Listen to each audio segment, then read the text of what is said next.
Hello everyone, and welcome to Retro Game Review, where we talk about narrative games, their gameplay, and what made them as popular as they are today. The first series of the Retro Game Review podcast will focus on the multi-award-winning 2009 game Batman: Arkham Asylum, which is the first of four in the critically acclaimed Arkham series.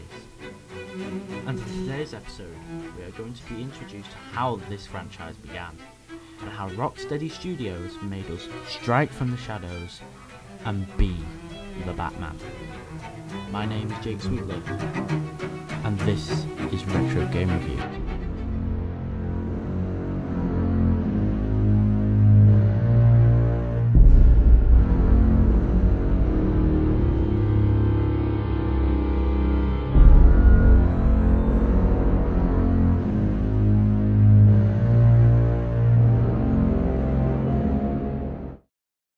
Rocksteady Studios was founded on the 8th of November 2004 by founders Jamie Walker and Sefton Hill. The studio's first official game was Urban Chaos, releasing on the 18th of May 2006. With reviews of 7.9 from IGN and an 8 out of 10 from IMDb, the publishers Eidos Montreal had hoped a new popular company could make great games for them. And not long later, Warner Brothers came knocking with the Batman IP. Eidos immediately knew exactly who to give it to. And in just the space of 2 years, the game was ready. And by August 2009, Batman Arkham Asylum had hit the shelves. And as of September 9th of the exact same year, it had already sold 2 million copies, with the last reported number equating to over 7.5 million sold in 2015, and by 2023 this number most likely is completely off. When the reviews came in for Arkham Asylum, 9s and 10s appeared across the industry. People could finally be Batman. Now, how did the developers achieve this? Well, through using already established lore and creating their own universe from it. The Asylum's gothic design comes from the 1989 graphic novel Arkham Asylum: A Serious House on Serious Earth. The voice actors and writers had all played a key role in the 1992 Batman animated series, with Kevin Conroy as Batman, Mark Hamill as Joker, and Arlene Sorkin as Harley Quinn, with Paul Dini being the writer. However, before this game became a thing, there was a chance it would have never been made, as Warner Brothers did not own the rights to Batman video games, as they had been sold as a deal years before. However, Pandemic Studios, which was known for the Battlefront franchise, with Battlefront 2 releasing in 2005, the same year as Star Wars Revenge of the Sith, a mistake from Hollywood actor Gary Oldman, who played Jim Gordon in the Batman Begins and Batman the Dark Knight from Christopher Nolan, made a mistake and mentioned the game, saying how good it looked. There was no knowledge of this game, and this put EA into a panic. With a new engine which they were creating, it was a disaster, and after failing twice to release on the date it should have, their deal was voided. Warner Brothers now had the IP, but they knew nothing of what to do with it. So they asked Eidos Montreal, and Eidos knew exactly who should get it. Now sadly, Pandemic Studios would go defunct on the 17th of November 2009. For the first episode of this podcast, I wanted to learn more about the design culture of video games, and especially this game, because its design was very different for the time. Being a comic book, but also being the first Metroidvania Batman game, how did they do it? Well, who's better to ask than someone who does the game design course? How much do you think the game holds up in terms of graphics, but also gameplay? Overall, I think Arkham Asylum holds up incredibly well, arguably better than City in certain aspects, with the overall style of City being a lot more like grey and monotone, like more similar to the Christopher Nolan movies, like overall like downcast, while Asylum being a lot more like zany and brightly coloured. Overall, like a lot more like of a timeless aesthetic that goes with it, with like the different layers and levels. It's very Metroidvania in that way. Same with like getting the items as you go. It's a classic formula for like the actual gameplay that is like carried over and works incredibly well. And is rarely ever done, well, up until that point was rarely ever done in a 3D environment. So the game itself holds up incredibly well. Well, coming from that, does the comic book like graphics work with this iteration of Batman? And then after it, of course, the Return to Arkham remastered version kind of toned it down a bit and questioned upon if it's better or maybe ruined sort of the style that was there with Arkham Asylum. Well, with the style of it, I think they were initially trying to like find their overall like kind of what they were going for. So with Asylum, it was more like we want to get as many people interested in this as we can. So they wanted to cover like a broad range of topics with it. But overall, because City did so well, and City was a lot more like grey and monotone with it, like similar to the movies, because that was like where that became a big thing again.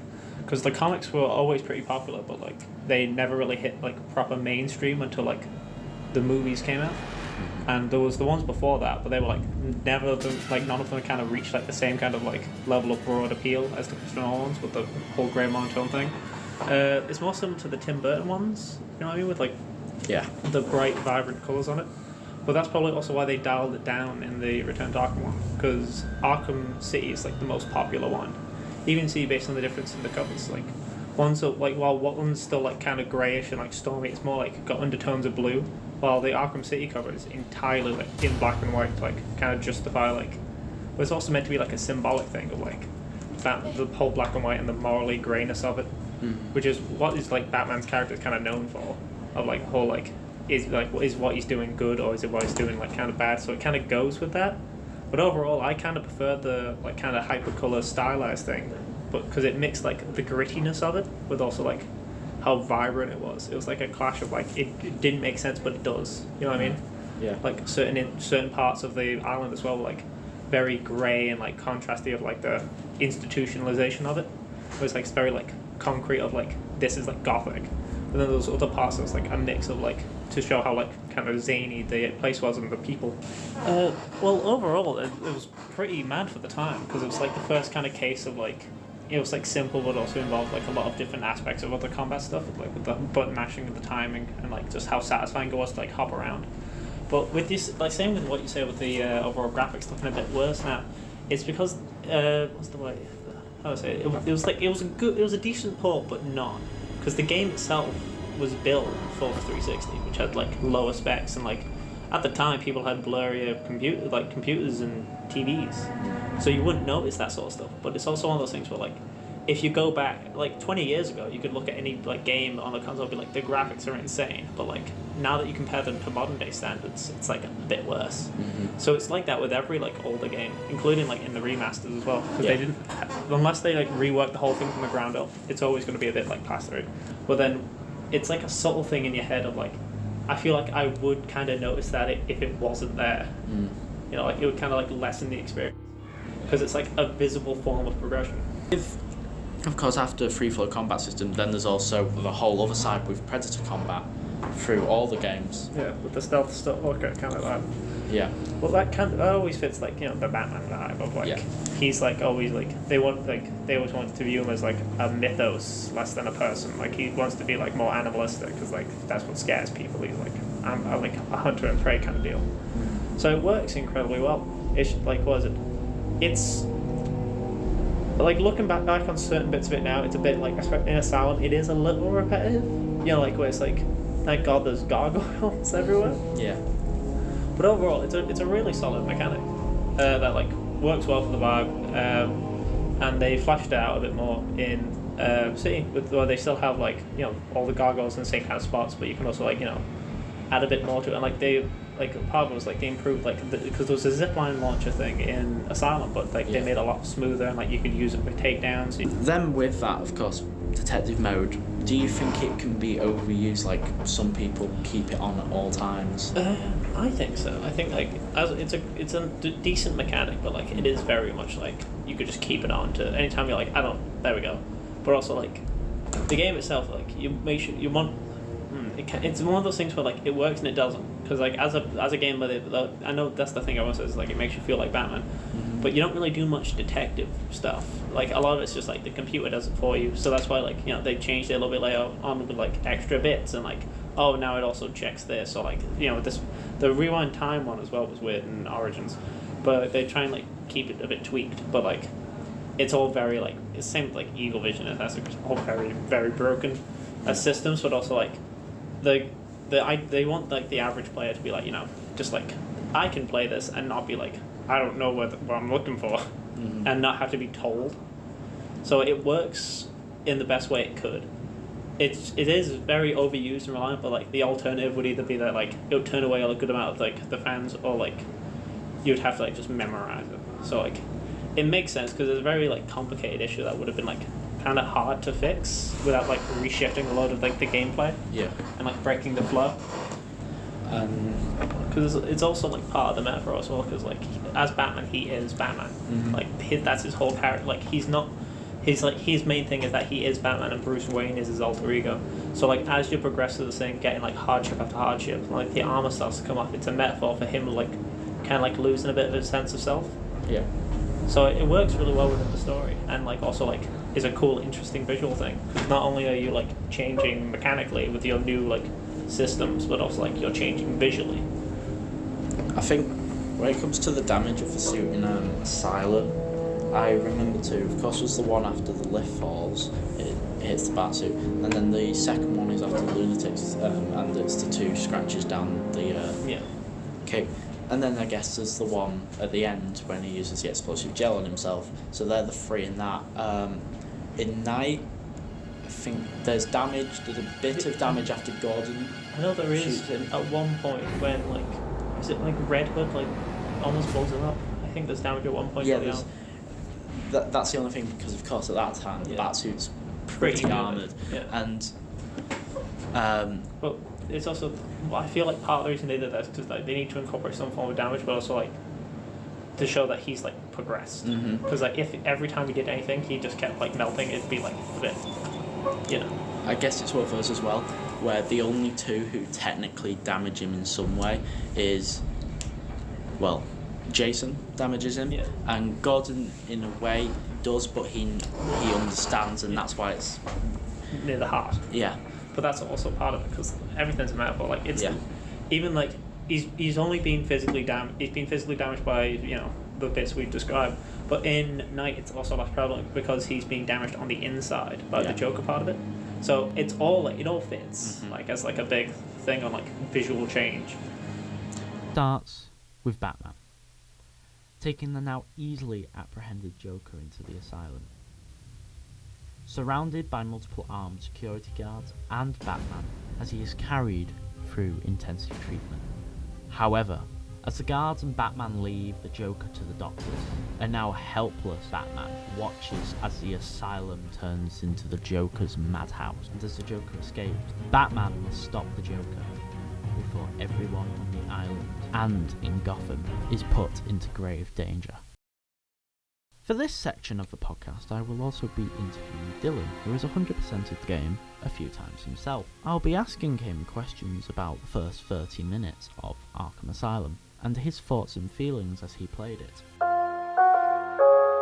When did you first play Batman Arkham Asylum? I think I must have played it maybe first time in 2000 and maybe 19. Oh no, actually no.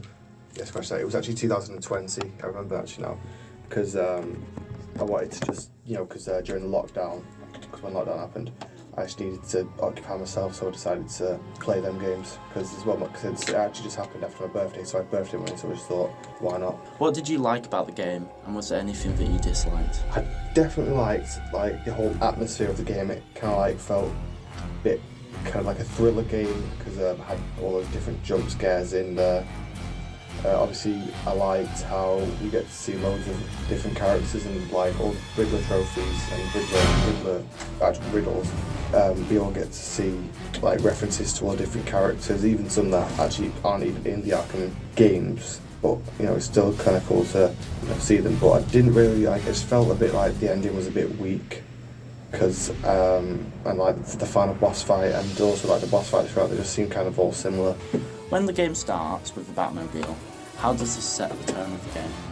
I feel like it does easily kind of set the tone of the game when you see, because you see it's all rainy, you see it quite as like proper rough city because it's all got, you see all the trash bags and all the bins and stuff, and you can see Batman just brooding there and just Joker, you can see him all cut, all locked up and stuff, so it's kind of cool. It does set up as being like this kind of dark, gritty kind of tone. I think it's actually really good because like you can tell when you first meet Frankie Boyle, he's quite aggressive with Joker, so you can kind of connote that maybe he's like one of those, maybe he's like not a really good guard, like he's not a good person. And obviously you see Killer Croc for the first time, like he looks like an actual monster, because usually in other games and stuff, when you've seen him previously, like the Lego Batman game, he's just normal size, like the same kind of thing as Batman, like literally, but obviously yeah, but it is Lego, but you know, but you wouldn't really expect Croc to be that big, like you're actually thinking, wow, he's actually a monster. With Aaron Cash, obviously, you know, you kind of do get this step, you obviously do like see that he's got a claw hand, and you can tell like he's quite respected, so how people do listen to him and stuff. And Warden Sharp, you can definitely tell like there's something a bit going on with him. I don't know what it is, but you know, he does seem suspicious from the get-go. I don't know if that's something else in those 8 minutes is the Joker pretty much explains his escape plan. Yeah. So, what did you think of his escape plan? I thought it was like quite smart, you know, to have that whole. I can't remember if it was a riot or like I think it was a fire at Blackgates, which led nearly all of his men. As the Joker escapes and we are thrust into our first combat section, what were your thoughts? I definitely thought it was quite cool because that's when we actually finally start to get to fight the criminals and stuff. I do feel like it was quite, it wasn't as like good as I was expecting, because I did feel like the combat felt a bit clunky, but overall it was good as well, because it kind of does. It's kind of like a good way to introduce you to a tutorial on how to fight the different criminals and stuff. So it was pretty good. Yeah, I do feel like that's kind of good, because I feel like it does teach you about. It does like just give you a quick little rundown of how to use stealth, how to use the gargoyles to evade detection, and with the Titan. It does teach how to fight them, which is very useful because they're like the boss fights throughout the whole game. Yeah, I thought it was well weird, because I remember because there's like a weird little side effects when their bones actually start coming out of their bodies, doesn't it? Yeah. I was actually because it really that's grim that. Plus, but also at the same time I was thinking, oh god, I'm gonna have to fight Bane, aren't I? Because I clicked in my head that this must also have something to do with Bane, because his Venom stuff. So I was thinking, Joker ain't just got this. Ain't going to be like some weird thing with Joker's just managed to develop this random thing. This is come from Bane or something. I like it because, if you watch any other version of Batman that kills, most of the time, it kind of goes off his head. Because in the CW version, for example, when there's a Elseworlds thing when you have to visit different universes, you find out Batman started killing. Also, actually like how they used Kevin Conroy for that. But Batman started killing. He killed Joker, he killed Mr. Freeze, all that, and then he even killed Superman. So it's just like, I don't like the idea of Batman killing. Unless you had not even unless he has to. Because that's what I like about him, how he never breaks his one. Well, most comics he never breaks his own rule. Even when he does, in there's the Killing Joke, isn't there? Yeah.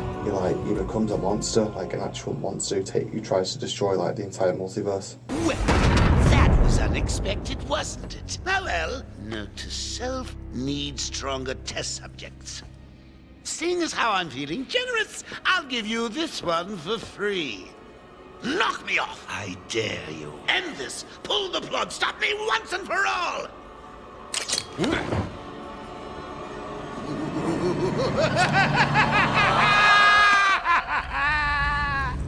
Oh, you're getting too predictable, Bats.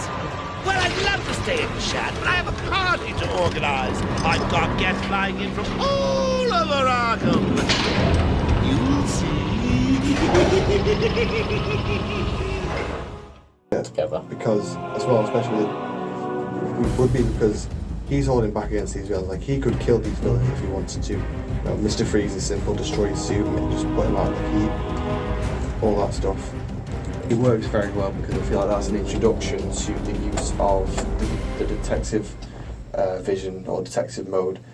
Because and that's used throughout the whole thing. It's not even just at that one point as well. You get to track the tobacco that was dropped from Gordon. track the blood that the mayor had after the mayor was hit by Harley Quinn. In the second game, you have to track what's she called, one of the League of Assassins' blood. So you know, that's, you do that all like throughout the entire game. You know, so I feel like that's a great way to introduce how the mechanics of the game, but also like you just kind of more emphasise about how good of a detective Batman is. Do you think, and there's a heavy criticism some say about the game, is you spend more time in detective mode than you do out of detective mode? Do you think that is true, or do you think it's like... I don't know, because I feel like I only really use chances are people only really use detective mode in stealth missions. I mean, because like obviously other than that, or maybe like in the Arkham Knight especially, where like when you've gone to a militia thing, like a militia checkpoint or a militia tower, or that's actually they're like the only two where it's like kind of arena. But like you obviously use it just to check how many people there are, where the people are. But most of them, like I said, are stealth as well. So yeah, I feel like the game does heavily base itself on stealth because it is a Batman game and Batman does like to strike from the shadows. So I wouldn't necessarily like say it's a bad thing because, you know, I feel like it makes it kind of better. But also something else, like with detective mode, like you were saying, it works as the Batman fantasy. Like, you're Batman, what's the first thing he's going to do? He's going to survey the room. Yeah. He even mentions it a few times in Arkham City where he says, got to survey the room. Okay, there's these targets, they're going there, they're going there. That's how Batman would work. He wants to know where everyone is. Yeah, exactly. So because it makes it easy for him. Now, I understand some people don't like to be on it at all times. Something that I do, I've realised I do, is you press it on, you check, it's off. It's very muscle memory. But I don't see a problem with someone having it on at all times because that's probably something Batman would do, and it's like, a game mechanic. Like you try and take out someone, you want to make sure there's no one behind them or no one's going towards them or something, so you can actually take them out peacefully. It's sort of, without getting shot at or attacked. As we see the asylum for the first time, what were your thoughts?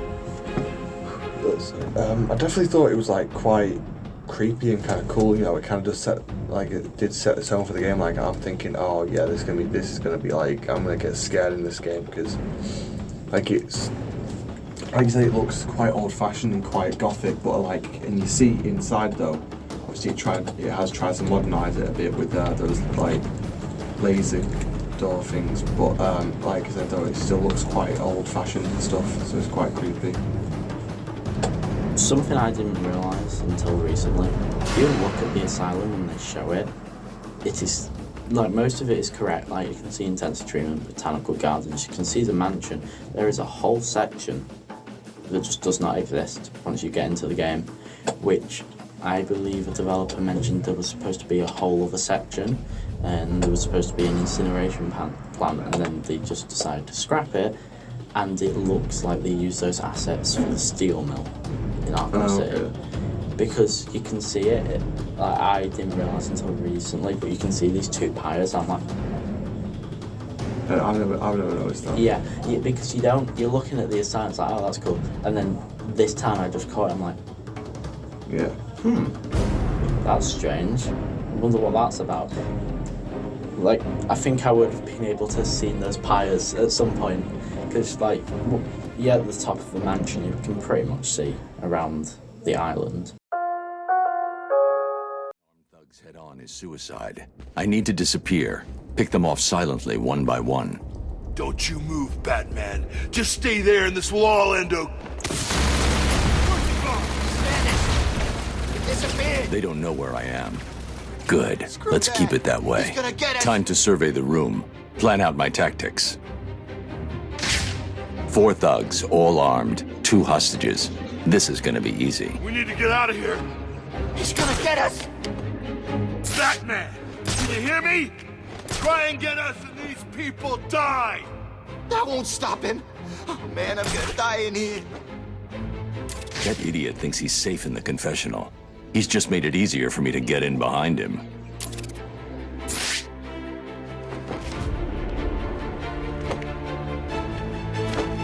See him? Where is he? I can't see him. I can't come anywhere. Stay calm. You'll be okay. Wait here and don't make a noise. Leave now! He's got a hostage. I can glide to the scaffolding above him without being seen, and take him down from there.